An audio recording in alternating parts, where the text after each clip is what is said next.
Shambaru vachancheka ndafa, Kalisi vachancheka ndafa, vakatumirira kuti nditange ndafa. Rufu parikuita kusarura kweganda, garema vakudza mbuya nehanda, kumanikidzwa kwehana, kugarisana nevanhu vakanyenama, kufambira munzira dzakatsveyama, zvichipesanisa nehama, kubatanidza vanhu vakateyana, kusekana kwevakaremara.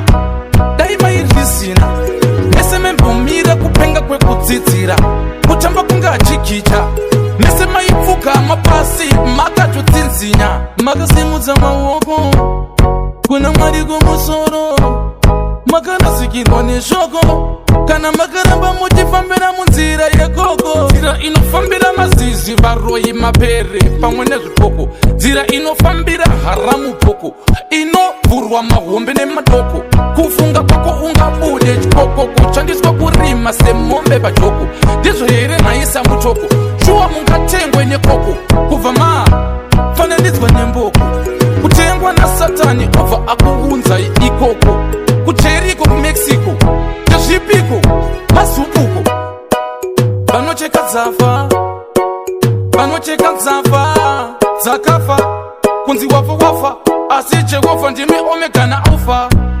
Vanocheka dzafa, vanocheka dzafa dzakafa, kunzi wafa wafa asi Jehovha ndimi omega na alpha. Kubva kumusoro maoko mutsipa, ese anobata mabasa akaipa, asi hapana musi ukanzwa Jesu achiti chiripa.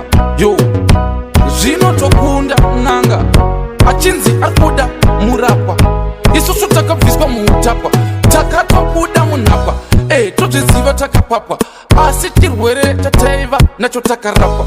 Jehovha vakatidhilivha, makomborero takarisivha, vakadhilivha, takabhilivha, saka tichadhilivha. Rege ndege, saka musazoirege, asi vanocheka dzakafa, vanomirira kuti dzitange dzafa, vanomhanyira dziye dzasafa, vobva vadzisa musaka.